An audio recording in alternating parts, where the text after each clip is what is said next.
দর্শক, আসসালামু আলাইকুম।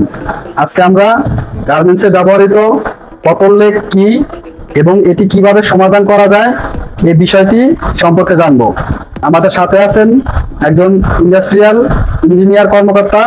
তার কাছেই পটল-লেগ কি এবং এটি কিভাবে সমাধান করা যায় এই বিষয়টি সম্পর্কে জানবো। দর্শক, আমার হাতে আছে একটা বোতল। এই বোতলে পানি দ্বারা পূর্ণ। এখানে যদি আমি আবার পানি ভরতে যাই তাহলে কিন্তু এই বোতলে আমি আর পানি ভরতে পারবো না, কারণ কি এই বোতলটা ফুল অফ ওয়াটার হয়ে গেছে, পরিপূর্ণ পানি দ্বারা এটা ভর্তি, তাই না? আমি যদি এখানে পানি ভরতে চাই সেক্ষেত্রে আমাকে কি করা লাগবে? বোতলটা কিন্তু আমাকে খালি করা লাগবে। খালি করার পরে আমি আবার এখানে পানিটা ভরতে পারবো। তো গার্মেন্টস ট্রেডেও আমাদের এরকম কিছু বটলনেক আছে। তো আমরা এখন এটাকে নিয়ে আলোচনা করবো। প্রথমে আমরা জানবো যে আসলে বটলনেকটা কি। বটলনেক হলো স্পেসিফিক অপারেটর বা প্রসেসে লো ক্যাপাসিটি, যা অন্যান্য প্রসেস বা অপারেশনের তুলনায় কম, তাই না? যা লাইনের প্রোডাকশনের গতিকে ডাউন করে দেয়। এখন আমরা জানবো আমরা কিভাবে বটলনেকটা সলভ করবো।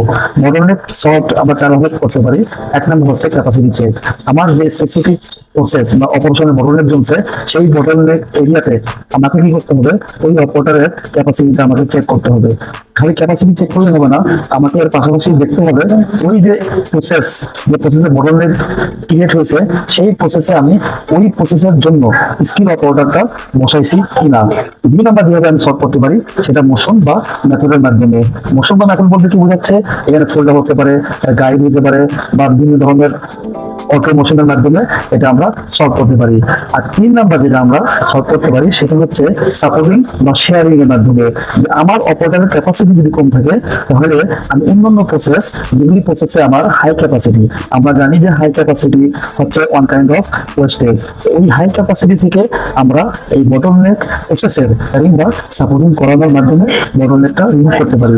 এবং সর্বশেষ আমরা যে কাজটা করতে পারি 4 নাম্বার যেটা, সেটা হচ্ছে আমাদের মেশিন এডিট বা অপারেটর এডিং এর মাধ্যমে আমরা বটলনেকটা সলভ করতে পারি। তাহলে আশা করি বুঝছি আমরা যে আমরা কিভাবে বটলনেকটা সলভ করতে পারি। তাহলে আমরা যে 4টা পয়েন্ট বললাম, এই 4টা পয়েন্টের মধ্যে যে কোনো একটা পয়েন্ট ব্যবহার করে সহজেই বটলনেকটা আমরা সমাধান করতে পারি। ধন্যবাদ।